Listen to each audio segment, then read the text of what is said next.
सभी रास कर रहे हैं। रास करते करते ठाकुर जी, राधा रानी, ग्वाल बाल, गोपियां सब एक कोने में आकर खड़े हो जाते हैं, बात करने लग जाते हैं। बात करते करते भगवान की नजर राधा जी के गले पर पड़ती है। राधा जी ने आज बहुत सुंदर मोतियों का हार पहना था। वृषभानु जी बहुत धनवान थे, नंद बाबा से भी ज्यादा धनवान। वृषभानु जी कौन थे? हाँ, राधा जी के पिताश्री।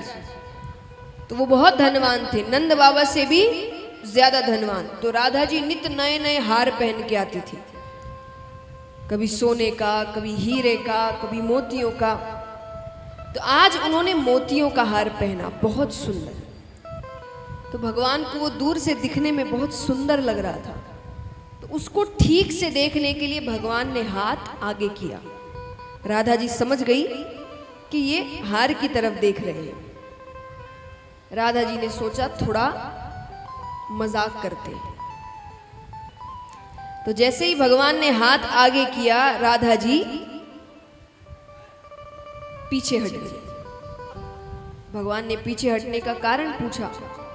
राधा जी कहते, कन्हैया ये कोई सस्ता हार नहीं है, ये टूट गया ना तो तुम इसका मोल नहीं चुका सकते। ठीक है, चलिए, तो मजाक की बात है, मित्र मित्र एक दूसरे से मजाक ऐसे करते हैं। लेकिन मजाक में और किसी को तकलीफ पहुंचाने में दोनों के बीच बहुत पतली सी लाइन होती है, और कई बार हम उसको पार कर देते हैं। तो राधा जी ने मजाक मजाक में फिर कहा कि कन्हैया ये टूट गया ना तो नंद बाबा और यशोदा मैया बिक भी जाए तो इसका मोल नहीं चुका सकते। भगवान को ये बात अच्छी नहीं लगी। लेकिन भगवान हमारे आपके जैसे थोड़ी है कि अच्छी नहीं लगी तो झगड़ा करने लगे। भगवान कुछ नहीं कहते, चुपचाप वहां से चले जाते हैं। अब राधा जी सोचे कि ये तो नाराज हो गए। अब पहले फोन इत्यादि तो थे नहीं कि भाई घर पहुंचने से पहले मैसेज कर दो, कॉल कर दो। तो राधा जी ने सोचा कि कल रास के लिए आएंगे तब मैं मना लूंगी उनको, माफी मांग लूंगी जो कहेंगे। भगवान कितने दिन तक रास करने ही नहीं आए। अब राधा जी को बड़ा अटपटा लग रहा है कि इनको इतनी बुरी लग गई बात। राधा जी भी रास करने नहीं आ रही, अपने घर पर है, उदास है, और कोई कुछ पूछ ले तो वो और जोर से रोने लग जाए। अब यहां पर नारद जी एक दिन वृषभानु जी के घर आते हैं।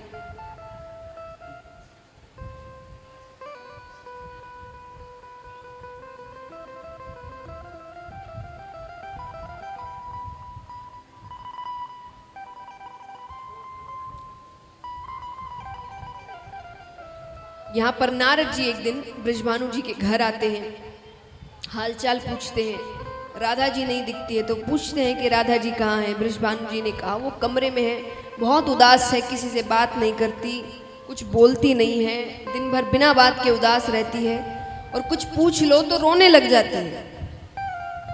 समझ में नहीं आ रहा क्या करूं।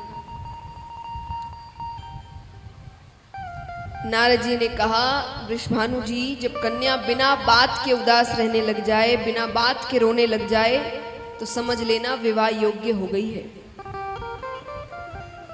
आप शादी कर दीजिए उनकी। वृषभानु जी ने कहा, लड़का भी तो अच्छा होना चाहिए। नारद जी कहते हैं, बगल में छोरा गांव में ढिंडोरा। वृषभानु जी ने कहा, क्या मतलब? अरे बोले आपके मित्र नंदराय जी, उनका छोरा कृष्णा, उसमें क्या खराबी है? ठीक है, थोड़ी चोरी करता है तो वो तो शादी के बाद सुधर जाएगा। चलिए, ये तो भगवान है, इनकी ये चोरी तो इत्यादि लीलाएं हैं, कोई बराबरी नहीं है। लेकिन संसार में, हमारे आपके बीच, हमारे समाज में एक चीज ये मुझे बड़ी अटपटी लगती है कि जब कन्या बहुत समझदार हो जाती है, कि वो समझदार हो गई है, चीजें समझने लग गई है, तो परिवार वाले कहते हैं इसकी शादी कर दो। और जब लड़का बहुत बिगड़ जाता है तब परिवार वाले कहते हैं इसकी शादी कर दो, कि जिम्मेदारी आएगी तो सुधर जाएगा। ये अच्छी बात है। वो जो अपना घर परिवार छोड़कर आ रही है वो किसी को सुधारने आ रही है?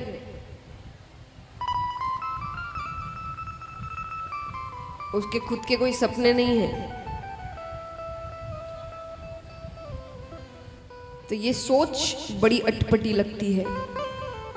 शादी दोनों की तब हो जब दोनों समझदार हो, शादी करने लायक हो, एक परिवार चलाने लायक हो, समझदार हो, तब जाकर दोनों की शादी करिए। एक समझदार है और दूसरा नहीं है, लेकिन बस इसीलिए कर रहे हैं कि जिम्मेदारी आएगी तो समझदार हो जाएगा, सुधर जाएगा, तो ये गलत है। क्योंकि अगर नहीं सुधरा तो तब तो उस लड़की की जिंदगी खराब।